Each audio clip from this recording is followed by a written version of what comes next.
Welcome everyone to a new Mile High Sneakers restoration video. In this video, I'm going to attempt to restore this pair of carbon Yeezy 350 V2s in 24 hours. Thankfully, these shoes are not in terrible condition, which should make it a little bit easier to restore them.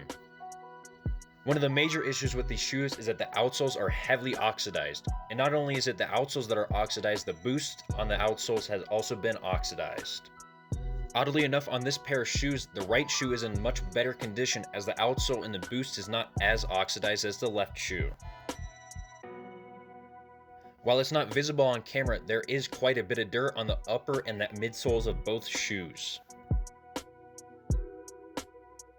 Besides the oxidized soles, the other major issue is that there is a tear on the inside of the left shoe. Thankfully, this issue won't be too difficult to deal with as I had restored multiple Yeezys last year with tears in them. Now it's time for the countdown to start. To start this off, I'm going to go ahead and get the easiest thing done first, which would be to clean the uppers and midsoles of the shoes. For the cleaning solution for the uppers and midsoles of the shoes, I'm just using some warm water with some dish soap and some Angelus soft cleaner. For the uppers of the shoes, I'm going to go ahead and use a medium bristle brush as I find that it gets out some of the dirt a little bit better than something like a soft bristle brush would. To clean the outsoles of the shoes, I'm going to go ahead and use a stainless steel wire brush. Now to explain a little bit of the backstory for this video, this shoe originally was supposed to be a donor shoe for another Yeezy restoration that I had lined up. Unfortunately, the size tags on the shoes that I was restoring were so faded that I ended up misreading them and bought the incorrect sizing. Now, while I have the time during this next part of the video, I'm going to go ahead and explain the rules for the challenge. For this challenge, I will have 24 hours of work time, which specifically means anytime I'm working on the shoe, I will end up having to take time off of that counter. To ensure that I'm keeping as accurate of a time as I can, I have set a timer on my phone that I start whenever I'm working on the shoe. I also will be using the timestamps from all the recorded footage that I have from this video. I ended up spending my first 30 minutes of the restoration cleaning both shoes. After I was finished cleaning them, I went ahead and threw them in front of a fan just because I need them dried for the next part of the restoration. With the shoes completely dry after cleaning them, it was time for me to go ahead and throw some sole sauce onto the midsole and outsole of the shoes. The midsole of these shoes isn't in terrible condition, but there are some areas that need some deoxidizing, while the outsole and the boost of the shoe needs a decent amount of deoxidizing.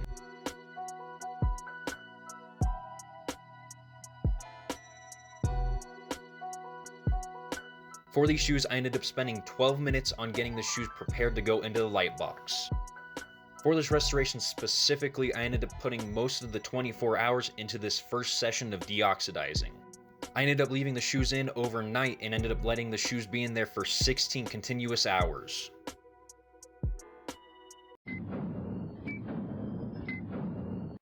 With the shoes out of the light box, it was time for me to go ahead and remove majority of the outsole from the shoe. To remove the outsole from the upper and midsole of the shoe, I'm going ahead and using some heat from my blow dryer and some acetone to help melt the glue. My reasoning for removing the majority of the outsole from the shoe is so that I can go ahead and repaint the boost that is underneath it. While I still can repaint the boost with the soles still on the shoes, it tends to lead to some imperfect results. To get both soles off both shoes ended up taking me just under 2 hours. Unfortunately, when I was taking the sole off of the left shoe, it ended up taking some of the boost off of the midsole. Thankfully though, I was able to save more onto the right shoe. If you made it to this part of the video and are enjoying it, it'd be greatly appreciated if you went ahead and liked and subscribed. Also make sure to go follow our socials to get before and after photos. Now with the soles separated, I can go ahead and repaint the boost on both shoes. Before I repainted the boost on both shoes, I went ahead and used some acetone and cotton balls to clean both soles. The purple stain that you can see on the boost was caused by the acetone reacting with an already existing ink stain. After 32 minutes, I was finally able to get the fifth and final coat of paint onto both soles. Now with most of the major issues fixed on these shoes, it was time to fix the last major issue, which was the tear on the left shoe. Here I'm measuring out the tear on the shoe so that I can cut out an accurate piece to stitch into the shoe.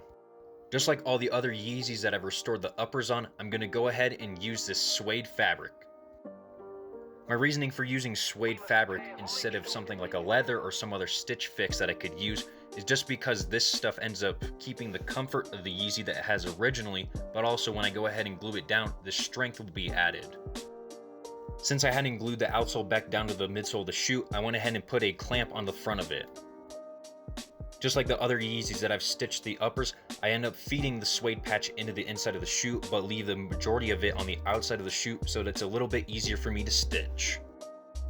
I also made sure that the soft part of the suede was sticking up, so when I go ahead and glue it down, that the soft part will be facing up.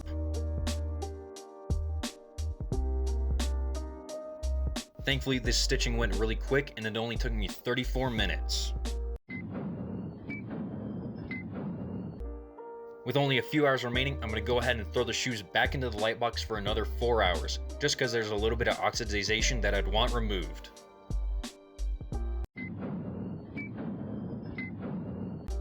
With less than an hour and a half remaining on the clock, it's time for me to go ahead and re-glue the outsoles. For this process, I'm making sure that I'm putting a thin coat of glue on both the boost and the outsole of the shoe.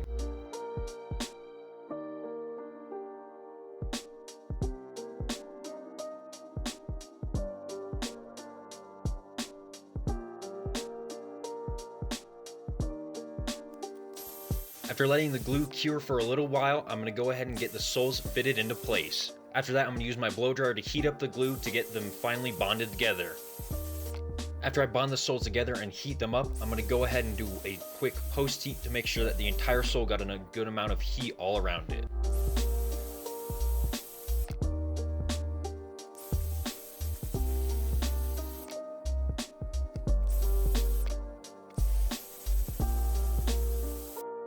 To finish the restoration up, I'm going to go ahead and glue down the suede anchor that I stitched onto the upper of the shoe.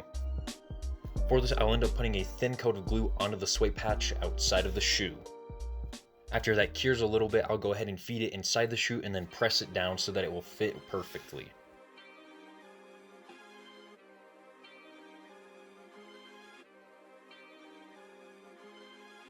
This is what the inside of the shoe looks with the suede patch sewn in and glued down.